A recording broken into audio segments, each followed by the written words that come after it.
Welcome to प्रहार classes guys. मेरा नाम है चंदन त्रिपाठी और आज की वीडियो में हम डिस्कस करने वाले हैं 28 दिसंबर के इम्पॉर्टेंट करंट अफेयर्स बूस्टर की वीडियो, जिसकी हेडलाइन इस तरीके से है। क्लॉज ने civil military integration the way forward पर 2 दिवसीय सेमिनार का आयोजन किया है। वैज्ञानिकों ने ग्रेट बैरियर रीफ के प्रवाल को जमाकर संग्रहित किया है। ऊर्जा मंत्रालय और डीआरडीओ ने अर्ली वार्निंग सिस्टम के स्थापना के लिए समझौता किया है। पेट्रोलियम मंत्रालय ने नई दिल्ली में डांस टू डीकार्बोनाइज कार्यक्रम का आयोजन किया है। Civil SIDBI online PSB loans ने एमएसएमई के लिए एमएसएमई रैंकिंग जारी की है। इसके बाद उत्पाद त्वरक कार्यक्रम निर्माण ने सरकार द्वारा चुने गए 15 स्टार्टअप। इसके बाद तीरंदाजी एशिया कप 2022 चरण 3 स्पर्धा तालिका में भारतीय तीरंदाज शीर्ष पर हैं। 2037 तक बन जाएगा भारत दुनिया की तीसरी सबसे बड़ी अर्थव्यवस्था, CEBR रिपोर्ट के अनुसार। इसके बाद निकहत जरीन लवलीना बोरगोहेन ने राष्ट्रीय मुक्केबाजी स्पर्धा में स्वर्ण पदक जीता है। SBI और ICICI बैंक और एक्सिस बैंक 2023 तक लॉन्च करेंगे रुपये आधारित क्रेडिट कार्ड। अब हम अपना मेन डिस्कशन शुरू करते हैं, जिसमें डेज एंड इवेंट्स का पहला सीरीज होता है। 27 दिसंबर को मनाया गया है इंटरनेशनल एपिडेमिक प्रिपेयर्डनेस कार्यक्रम डे। इसका जो हिंदी नाम है वो अंतर्राष्ट्रीय महामारी तैयारी दिवस है, जो 27 दिसंबर को मनाया गया था। पहली बार इसे 27 दिसंबर 2020 को मनाया गया था। कोरोना जैसे महामारी से बचाव के लिए जो स्टेप्स होंगे वो इसमें इंक्लूड किए जाएंगे। इसके बाद हमारा नेशनल अफेयर्स का न्यूज़ है। नेशनल अफेयर्स में पहला न्यूज़ है, गरुड़ एरोस्पेस बनी है दोहरा प्रमाणन प्राप्त करने वाली पहली ड्रोन कंपनी। दोहरा प्रमाणन का मतलब टाइप सर्टिफिकेशन इसने प्राप्त किया है, और रिमोट पायलट ट्रेनिंग ऑर्गेनाइजेशन से भी इन्होंने मंजूरी प्राप्त की है। तो दो जो है ये प्रमाणन हासिल किया है इन्होंने। किसने? गरुड़ एरोस्पेस ने। और ऐसा करने वाली ये भारत की पहली ड्रोन कंपनी बन गई है। क्यों इसको दिया गया है? क्योंकि ये किसान ड्रोन लॉन्च किया है ना, अपना एक स्वदेशी किसान ड्रोन लॉन्च किया है, जो किसानों की मदद करेगा। कृषि से जुड़े कार्यों को ध्यान में रखकर इसको बनाया गया है। इसके बाद हमारा अगला न्यूज़ है डिफेंस से। डिफेंस में चीन और पाकिस्तान की सीमाओं पर प्रलय मिसाइल तैनात करेगी भारतीय सेना। इसमें ये हेडलाइन इंपॉर्टेंट है। उसके बाद प्रलय मिसाइल के बारे में कुछ चीज़ें जान लेते हैं। प्रलय मिसाइल को ना DRDO द्वारा बनाया गया था। यह 19 सतह से सतह पर मार करने वाली जो है वो मिसाइल है। कम दूरी की मिसाइल है, यानी इसकी जो रेंज है वो 150 से 500 किलोमीटर तक ही है, लेकिन ये बहुत ज़्यादा इफेक्टिव है। इसके साथ ही यह जानना जरूरी है कि प्रलय मिसाइल जो है एंटी बैलिस्टिक मिसाइल है और इसको मैनुअली जो है वो री एंट्री व्हीकल पे ले जाके इसको छोड़ा जा सकता है। ये भी आप लोग याद रखिएगा। इसके बाद दिसंबर 2021 में ना DRDO ने अब्दुल कलाम द्वीप से प्रलय का पहला परीक्षण किया। अब्दुल कलाम द्वीप कहाँ पर है? उड़ीसा में है। कल हमने डिस्कस किया था मैप इन न्यूज़ की सीरीज़ में, अगर आपको याद हो तो। इसके बाद ये 350 से 700 किलो तक विस्फोटक ले जा सकता है, ये भी आप लोग याद रखिएगा। नेशनल अफेयर्स के अगले न्यूज़ में देखेंगे तो उत्पाद त्वरक कार्यक्रम निर्माण में सरकार द्वारा चुने गए 15 स्टार्टअप। इसकी घोषणा किसने की है? विज्ञान और प्रौद्योगिकी मंत्रालय ने घोषणा की है कि दिसंबर 2022 में अस्थायी समाधान विकसित करने के लिए 15 स्टार्टअप का चयन किया गया है। किसके थ्रू? निर्माण कार्यक्रम के थ्रू। निर्माण को जो लॉन्च किया था ना, वो मिनिस्ट्री ऑफ साइंस की एक बॉडी है, startup incubation and innovation centre. ये मिनिस्ट्री ऑफ साइंस के अंतर्गत आता है। उन्होंने निर्माण कार्यक्रम को लॉन्च किया है, ये भी आप लोग याद रखिएगा। इसके साथ ही यह IIT कानपुर द्वारा शुरू किए गए विनिर्माण त्वरक कार्यक्रम का पहला समूह है जो लॉन्च किया गया है। इंडिया एंड वर्ल्ड यानी इंटरनेशनल न्यूज़ में देखेंगे तो जो बाइडन ने बम चक्रवात के चलते न्यूयॉर्क में आपातकाल की घोषणा की है। बम चक्रवात कोई चक्रवात का नाम नहीं है, ये एक फेनोमेना है। मान लीजिए ये आर्कटिक सर्कल है पृथ्वी का, ये पूरी पृथ्वी है, ये आर्कटिक सर्कल है, यहाँ पर आपका भूमध्य रेखा है। अब अगर आर्कटिक सर्कल से कोई हवा चलेगी तो वो ठंडी हवा चलेगी, क्योंकि यहाँ पर बर्फ़ है। और भूमध्य रेखा से कोई हवा चलेगी तो वो गर्म हवा चलेगी, क्योंकि यहाँ पे गर्मी है रिलेटिवली। अब अगर ये दोनों हवाएं आप एक दूसरे के सामने चलती हैं, यानी एक दूसरे के सामने चलती हैं, तो जो गर्म हवा है ना वो ऐसे जाते जाते ऊपर उठ जाती है और यहाँ पर लो प्रेशर जोन क्रिएट हो जाता है, यानी यहाँ पर कम जो है दबाव वाला क्षेत्र क्रिएट हो जाता है। इसके तहत जो है ना हवा इसकी ओर तीव्र तरीके से बढ़ती है। जैसे आप किसी गड्ढे में पानी को जाते हुए देखेंगे ना, वहाँ पे गड्ढा इस वजह से पानी जा रहा है, इसलिए यहाँ पर लो प्रेशर जोन है। यहाँ पे हवाएं तेज़ी से चलने लगती हैं और यही हवाएं इतनी तेज़ हो जाती हैं कि यहाँ पर चक्रवात जैसा जो है वो फिनोमिना बन जाता है। इसके लिए ज़रूरी क्या है कि 24 घंटों के भीतर 20 मिलीबार या उससे अधिक का दाब हो जाए जो हवा का है। इसके बाद एक चीज़ और जानने वाली बात है कि इसमें जो हवाओं की गति है वो 120 से 155 किलोमीटर प्रति घंटा की रफ्तार से होती है, ये आप लोग याद रखिएगा। इसके बाद समिट्स एंड कॉन्फ्रेंसेज और बैंकिंग की न्यूज़ में हम देखते हैं कमिटीज़ एंड रिकमेंडेशंस में सुप्रीम कोर्ट के परिसर में एक्सेसिबिलिटी ऑडिट के लिए सीजीआई ने समिति का गठन किया है। तो सीजीआई सबसे पहले डिस्कस कर लेते हैं इनका नाम क्या है। मुख्य न्यायाधीश जो हैं हमारे डीवाई चंद्रचूड़ जी हैं। इन्होंने दिसंबर 2022 में ना सुप्रीम कोर्ट के परिसर में फिजिकल एंड फंक्शनल एक्सेस का ऑडिट करने के लिए सुप्रीम कोर्ट के ही एक न्यायाधीश हैं जस्टिस एस रविंद्र भट्ट जी हैं, इनकी अध्यक्षता में एक समिति का गठन किया है। इससे क्या होगा, जो सुप्रीम कोर्ट की बिल्डिंग है ना उसको दिव्यांगों के लिए और जो अन्य लोग हैं उनके लिए एक्सेसिबल बनाया जाएगा कि जहाँ पे लिफ्ट नहीं है वहाँ पे लिफ्ट लगाया जाएगा। ऐसे बहुत सारे जो प्रोग्राम्स हैं उनको लॉन्च किया जाएगा सुप्रीम कोर्ट की बिल्डिंग में ताकि वो सभी लोगों के लिए एक्सेसिबल हों। ये इसका मेन थीम है। इसके बाद मेमोरेंडम ऑफ अंडरस्टैंडिंग और एग्रीमेंट्स की सीरीज़ में देखेंगे ऊर्जा मंत्रालय और डीआरडीओ ने किया है अर्ली वार्निंग सिस्टम की स्थापना के लिए समझौता। क्यों किया है? क्योंकि जो पुराने हमारे जल विद्युत परियोजनाएं हैं और बिजली सेंटर हैं वो बहुत जर्जर स्थिति में हैं और उनकी देखरेख के लिए अर्ली वार्निंग सिस्टम के कार्यान्वयन के लिए ये समझौता हुआ। यानी अर्ली वार्निंग सिस्टम वहाँ पर लगाया जाएगा ताकि कोई भी दुर्घटना हो, क्या हो रहा है क्या नहीं हो रहा है उसकी जानकारी हमें मिलती रहे। इसके बाद यह किस के लिए फ़ायदा करेगा? मान लीजिए हिमस्खलन हो रहा है। हिमस्खलन मतलब ये एक बर्फ़ का पहाड़ है, इसमें से कुछ बर्फ़ का टुकड़ा गिर रहा है। इसी तरीके से भूस्खलन है, पहाड़ है वहाँ से पत्थर उत्थर गिर रहे हैं तो इसको भूस्खलन कहते हैं। और अन्य भू खतरों के खिलाफ उपयुक्त समन्वय उपायों को विकसित करने की दिशा में संयुक्त रूप से काम करेगा। डीआरडीओ के बारे में हमने ऊपर डिस्कस नहीं किया था, जो प्रलय मिसाइल हमने डिस्कस की थी, इसलिए यहाँ पर डिस्कस कर रहे हैं क्योंकि यहाँ पे और वो कॉमन हो गया है। डीआरडीओ जो है ना इसका पूरा फुल फॉर्म क्या है? Defence research and development organisation, यानी रक्षा अनुसंधान और विकास संगठन, रक्षा मंत्रालय के अंतर्गत एक बॉडी है। ये जो है ना 1960 के दशक में इसने सरफेस टू एयर मिसाइल बनाने के लिए एक प्रोग्राम लॉन्च किया था जिसका नाम था प्रोजेक्ट इंडिगो। ये भी आप लोग याद रखिएगा, प्रोजेक्ट इंडिगो याद रखिएगा। इसके बाद बहुत सारे मिसाइल इन्होंने लॉन्च किए, जैसे अग्नि मिसाइल हो गया, पृथ्वी बैलिस्टिक मिसाइल हो गया, आकाश मिसाइल हो गया।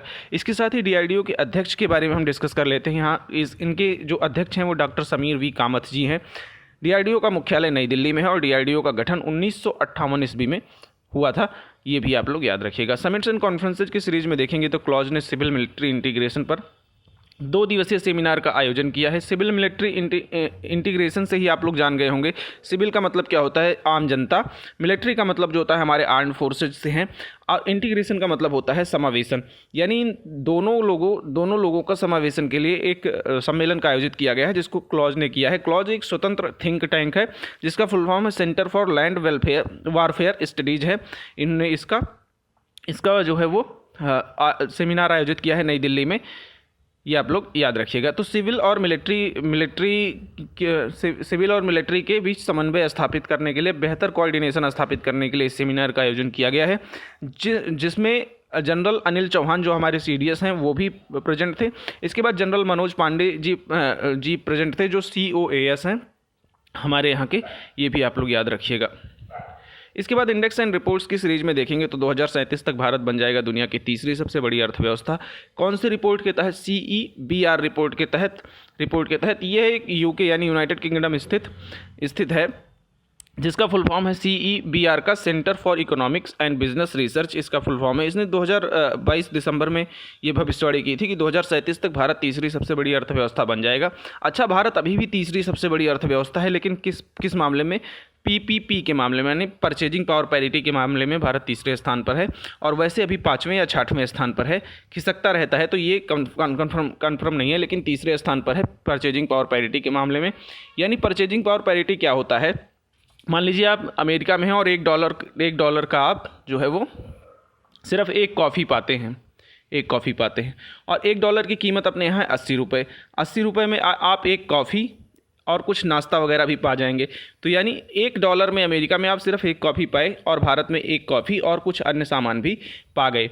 ₹80 में ही, यानी $1 में ही। तो अपने यहाँ की परचेजिंग पावर पैरिटी क्या हुई, हम ज़्यादा सामान खरीद पा रहे हैं उतने ही रुपए में, तो इस वजह से परचेजिंग पावर पैरिटी अपनी ज़्यादा हुई, इसलिए हम तीसरे स्थान पर हैं विश्व में। ये भी आप लोग याद रखिएगा परचेजिंग पावर पैरिटी के उस पर बेसिस पे। इसके बाद इसकी जो वार्षिक रिपोर्ट निकलती है CEBR की, वर्ल्ड इकोनॉमिक लीग टेबल, उसमें ये घोषणा किया गया है 2022-23 के लिए भारतीय अर्थव्यवस्था की वृद्धि जो अनुमानित किया है इन्होंने 6.8% अनुमानित किया है, और अगले 4 वर्षों में भारत की वार्षिक आर्थिक वृद्धि जो है औसत के अनुसार 6.4% अनुमानित है, यानी औसत के अनुसार 6.4% हर साल बढ़ने वाली है, कुछ कम कुछ ज़्यादा करके।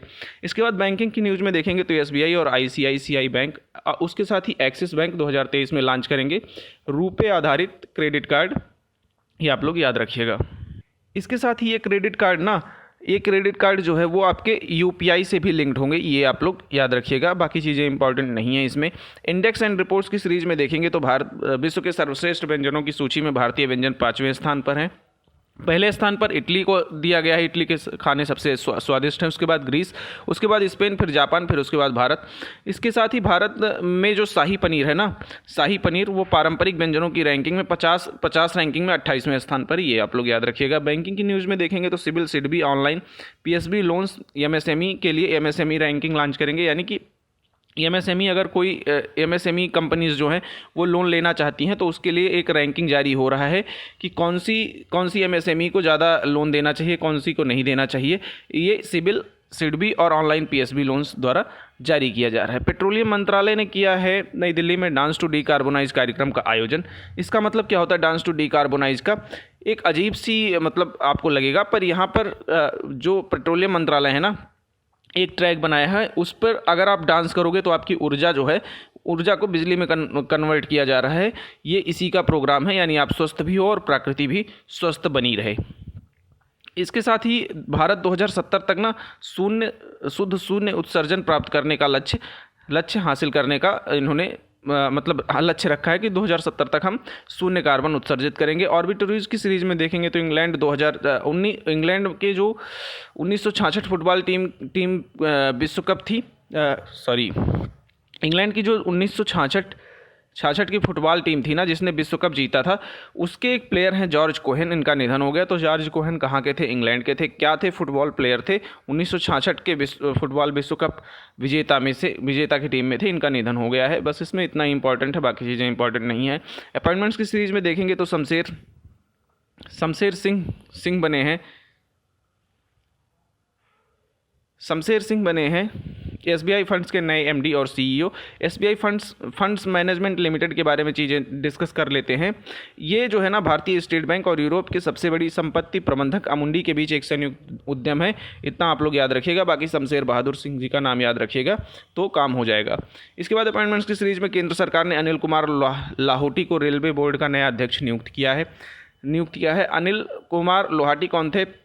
IES थे, यानी इंडियन इंजीनियरिंग सर्विसेज में ये कार्यरत थे। इसके बाद अभी इनको रेलवे बोर्ड का नया अध्यक्ष नियुक्त किया गया है। किसका स्थान लेंगे ये 1 जनवरी 2023 से विनय कुमार त्रिपाठी जी से अध्यक्ष पद ग्रहण करेंगे। इसके बाद साइंस एंड टेक्नोलॉजी की न्यूज़ में देखेंगे तो IIT कानपुर ने गंभीर हृदय रोगियों की मदद के लिए विकसित किया है कृत्रिम हृदय। क्या होगा? मान लीजिए कि उसको लैब में बनाया जाएगा, प्राकृतिक नहीं होगा।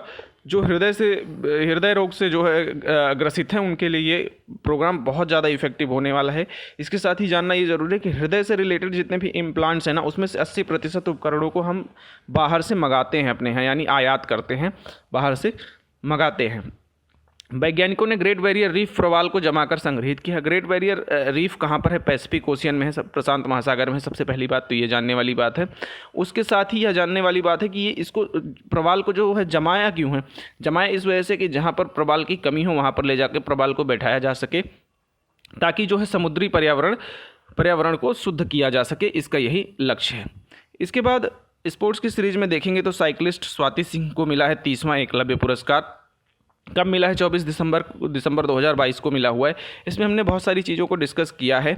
इसी समारोह में ना फुटबॉल खिलाड़ी प्यारी खक्सा और हॉकी खिलाड़ी शिलिंदा लकड़ा को भी सम्मानित किया गया, ये आप लोग याद रखिएगा। इस समारोह में जहाँ पे इनको सम्मानित किया गया उसमें बिलियर्ड्स और स्नूकर विश्व चैंपियन जो हैं वो पंकज आडवाणी जी मुख्य अतिथि थे। इसके बाद प्रणति मिश्रा विशिष्ट अतिथि के रूप में वहाँ पर वहाँ पर मौजूद थी। तीरंदाजी एशिया कप 2022 के चरण 3 स्पर्धा तालिका में भारतीय तीरंदाज शीर्ष पर हैं। 20 से 25 दिसंबर 2022 तक ये शारजाह संयुक्त अरब अमीरात में ये तीरंदाजी एशिया कप का आयोजन किया गया था। इसमें ना भारत ने कुल 10 पदक जीते, जिसमें 5 स्वर्ण, 3 रजत और 2 कांस्य पदक थे। इसके बाद एक चीज़ और जान लीजिए एशियाई तीरंदाजी चैंपियनशिप के बारे में कि 1980 में शुरू की गई थी और इसे पहली बार भारत में ही आयोजित किया गया था। स्पोर्ट्स की अगली न्यूज़ में देखेंगे तो निकाहत जरीन और लवलीना बोरगोहेन ने राष्ट्रीय मुक्केबाजी स्पर्धा में जीता है स्वर्ण पदक। कहाँ पर हो रहा है ये? भोपाल मध्य प्रदेश में हो रहा है। और कौन सा संस्करण है? 6ठा संस्करण है राष्ट्रीय महिला मुक्केबाजी चैंपियनशिप का, ये आप लोग याद रखिएगा। अगर हम सेक्टर वाइज बात करें तो रेलवे की टीम ने 10 पदक के साथ तालिका में शीर्ष स्थान हासिल किया है। उसके बाद मध्य प्रदेश, उसके बाद हरियाणा क्रमशः दूसरे और तीसरे स्थान पर है। स्टेट स्पेसिफिक न्यूज़ में देखेंगे तो केंद्रीय मंत्री अनुराग ठाकुर ने कर्नाटक में खेल विज्ञान केंद्र का उद्घाटन किया है। 2 खेल विज्ञान का उद्घाटन इन्होंने किया है, एक उडुपी में बनाया जाएगा और एक बेंगलुरु में बनाया जाएगा। दोनों का मतलब ये होगा कि जो हमारे एथलीट है ना, उनका आहार सही हो, उनके रहने की व्यवस्था ठीक हो, इसका मेन लक्ष्य यही है। इसके बाद केरल से न्यूज़ है। केरल का धर्मधाम बना है भारत का पहला पूर्ण पुस्तकालय निर्वाचित क्षेत्र। यानी आप एक एमएलए की जो है वो कॉन्स्टिट्यूएंसी में जाएंगे, वहाँ पर पूर्णतः पुस्तकालय बनाया जा चुका है। ये किसका जो है वो निर्वाचन क्षेत्र है? मुख्यमंत्री पिनाराई विजयन का निर्वाचन क्षेत्र है, जो भारत का पहला पूर्ण पुस्तकालय निर्वाचित क्षेत्र बन गया है। केरल जो है 100% साक्षरता दर हासिल करने वाला भारत का पहला और एकमात्र राज्य है। इसके साथ ही यह जानना जरूरी है कि केरल वह एकमात्र ऐसा राज्य है जहां हर गांव में एक पुस्तकालय है। केरल के ही एक पुथुवाइल नारायण पाणिकर जी हैं, जो भारत में पुस्तकालय आंदोलन के जनक के रूप में माने जाते हैं। उत्तर प्रदेश से न्यूज़ अगर हम देखें तो बुलंदशहर जेल बनी है 5 स्टार रेटिंग खाना उपलब्ध कराने वाली उत्तर प्रदेश की पहली जेल। उत्तर प्रदेश की दूसरी जेल फर्रुखाबाद जेल जो है वो पहली जेल थी। ये रेटिंग जो दिया है वो FSSAI ने दिया है, ये आप लोग याद रखिएगा। कौन से प्रोग्राम के तहत? ईट राइट कैंपस के टैग के तहत ये इनको दिया गया है। FSSAI के बारे में कुछ चीज़ें जानेंगे तो FSSAI एक सांविधिक निकाय है, यानी 2006 में इसको एक कानून के तहत बनाया गया था। इसके जो ना 6 जो क्षेत्रीय कार्यालय भी हैं, जहाँ कहाँ पर हैं? दिल्ली, गुवाहाटी, मुंबई, कोलकाता, कोचीन और चेन्नई में। इसकी जो स्थापना हुई थी 5 सितंबर 2008 को हुई थी। मुख्यालय इसका नई दिल्ली में है और अध्यक्ष इसकी रीता तेवतिया जी हैं। तो दोस्तों इस वीडियो में इतना ही। होप आपको वीडियो छोटी और इन्फॉर्मेटिव लगी हो। आज हमने मैप इन न्यूज़ का सीरीज़ नहीं डिस्कस किया है, जो हम कल डिस्कस कर लेंगे। तो इस वीडियो में इतना ही। होप आपको वीडियो छोटी और इन्फॉर्मेटिव लगी हो। अगर ऐसा है तो वीडियो को लाइक कीजिए, चैनल को सब्सक्राइब कीजिए और अपने दोस्तों के साथ शेयर करना ना भूलें। Thank you very much.